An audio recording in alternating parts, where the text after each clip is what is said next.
नमस्कार, आप देख रहे हैं Mahakal TV Hindi news channel जनता की आवाज। Mahakal TV Hindi news channel के सभी दर्शकों का बहुत बहुत स्वागत है। मैं हूं आपके साथ खुशी। आइए शुरुआत करते हैं आज की कुछ खास खबरों से।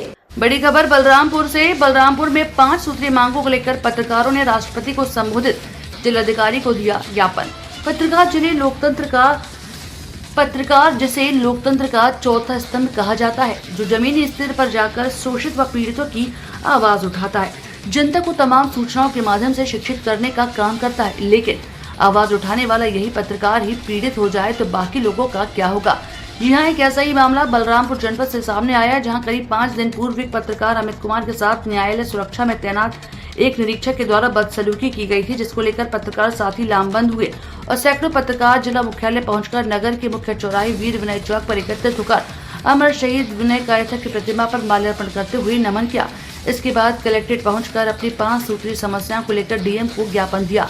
इस दौरान सबसे प्रमुख मांग पत्रकारों की ये रही कि न्यायालय सुरक्षा में तैनात जिस निरीक्षक के द्वारा पत्रकार साथी अमित कुमार के साथ बदसलूकी की गई, उसके ऊपर त्वरित कार्रवाई की जाए। जिले भर के पत्रकार साथियों ने 5 सूत्रीय मांगों की में प्रमुख मांग जैसे कि जिले में प्रेस क्लब का निर्माण हो, पत्रकारों के साथ हो रही उपेक्षा को बंद किया जाए, बलरामपुर समेत संपूर्ण उत्तर प्रदेश में पत्रकारों के साथ जो फर्जी उत्पीड़न किया जा रहा है, फर्जी मुकदमे में फंसाया जा रहा है, वह पूरी तरह से बंद किया जाए। इन सभी मांगों को लेकर पत्रकारों ने शांतिपूर्वक जिलाधिकारी को ज्ञापन दिया, जिसके बाद जिलाधिकारी ने ज्ञापन का संज्ञान लेकर कार्य करने की बात कही। इस उत्पीड़न को लेकर पत्रकार साथियों ने पुलिस अधीक्षक से भी मुलाकात की, जहां उन्होंने जल्द से जल्द जांच करवाकर दोषी निरीक्षक के खिलाफ कार्रवाई करने की बात कही। सबसे पहले हम ये बताना चाहेंगे, 5 तारीख को हमारी गाड़ी क्षतिग्रस्त हो गई थी। यहाँ सड़क दुर्घटना में हम घायल हो गए थे और जब हम स्वस्थ हुए तो अपनी गाड़ी रिलीज करवाने के लिए हम न्यायालय में अपने अधिवक्ता से मिलने के लिए लगातार आते रहे और न्यायालय गेट पे पूर्व के बाद हमेशा हमारा चेकिंग होता रहा। उसी तरह से मैं 26 तारीख को लगभग 1 बजे से न्यायालय गेट पर पहुंचा। वहां कम से कम 8 पुलिसकर्मी, सुरक्षाकर्मी जो थे, उन लोगों ने हमारा चेकिंग किया, जेब की तलाशी ली, कमर की तलाशी ली, चेकिंग किया। और बैग हम छोटा सा लेते हैं, जो सब हर मीडिया जो काम करता है क्षेत्र में रहता है तो लिए रहता है, माइक आईडी अपना कैमरा जो लिए थे। वहाँ चेकिंग हुई। जो सुरक्षाकर्मी थे वो संतुष्ट नहीं हुए हमारे उस चेकिंग से। वो बोले कि आप प्रभारी जो बैठे हुए हैं, न्यायालय प्रभारी जो सुरक्षा प्रभारी है, उनसे जाकर मिल लीजिए। हम जहाँ केबिन में गए और केबिन में जैसे गए तो सुरक्षा प्रभारी देखे हम कुर्सी पर वो सो रहे थे। जब हम पहुँचे वहाँ, हम कहे सर चेकिंग कर लीजिए, आपके सुरक्षाकर्मी संतुष्ट नहीं है, आप चेक कर लीजिए। जैसे ही हम अंदर घुसे वो सो रहे थे। उन्होंने कहा उसी कुर्सी पर लेटे लेटे कहे आप कैमरा और जो चीज़ें निकाल रख दो। हमने निकाल कर रख दिया। फिर मैंने कहा कि सर ये आपकी ड्यूटी है, आप बेल्ट खोले और पैंट फैल कर सो रहे हैं और चेकिंग करने आप के लिए आप यहाँ बाध्य हैं कि चेकिंग करेंगे। कोई बड़ा अनहोनी हो जाए, घटना हो जाए, अगर कोई ऐसा व्यक्ति आए और आप इससे चेकिंग कर रहे हैं। बस इसी बात से वो नाराज़ हो गए। हमको माँ बहन की भद्दी भद्दी गालियाँ देने लगे और वो कहे कि तुम्हारे बाप के हम नौकर हैं, चेकिंग करें। तो मैंने कहा कि नहीं, बाप के नौकर नहीं है, आप जनता के नौकर हैं, जनता सेवक है।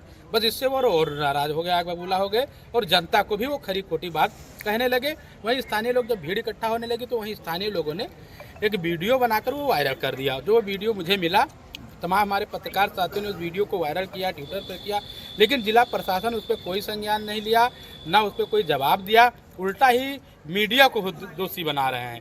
यही वजह से आज हमारे पत्रकार साथी इकट्ठा होकर आज यहाँ कलेक्टर महोदय के पास आए हैं और ज्ञापन देने के लिए आए हैं। क्या चाहते हैं प्रशासन? इसमें हम यही चाहते हैं कि जो सुरक्षा प्रभारी हैं उन्हें हटाया जाए और जो उत्तर प्रदेश में जो तमाम पत्रकारों के ऊपर उत्पीड़न हो रहा है, फर्जी मुकदमे दर्ज किए जा रहे हैं, वो वापस लिए जाएं और यहाँ जनपद में पत्रकारों को बैठने के लिए एक पत्रकार भवन निर्माण करवाया जाए। ये हमारी मांग है।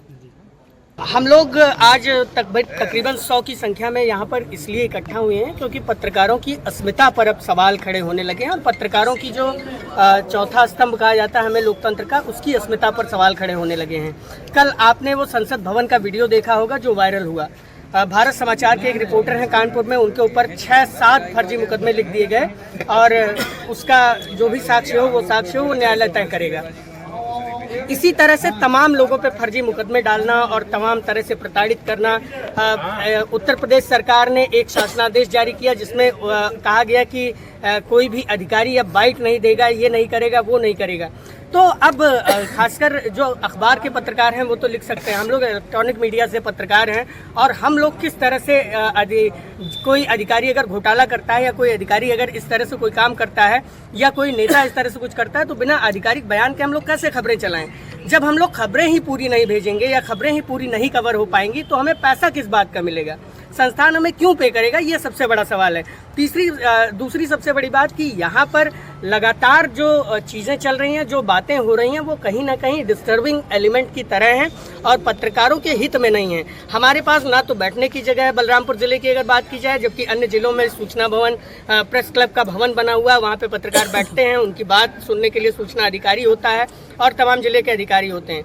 यहाँ पर पत्रकार साथी हमारे अमित कुमार हैं, उनके साथ जो बर्बरता की गई या जो पुलिस ने उनके साथ तमाम चीज़ें की वो कहीं ना कहीं गलत लगती हैं। और इस तरह से एक व्यक्ति का अगर आप सम्मान नहीं कर सकते हैं, अगर आप ट्रिपल स्टार जो है एक इंस्पेक्टर हैं और आप एक व्यक्ति का सम्मान नहीं कर सकते हैं तो आप किस तरह से जनता का सम्मान करेंगे। आम जनमानस को इस बात से भी खिन्नता है कि जब उनकी बात ही नहीं सुनी जाएगी, जब उनकी बात रखने वाला ही कोई नहीं होगा तो किस तरह से उन्हें न्याय मिल सकेगा।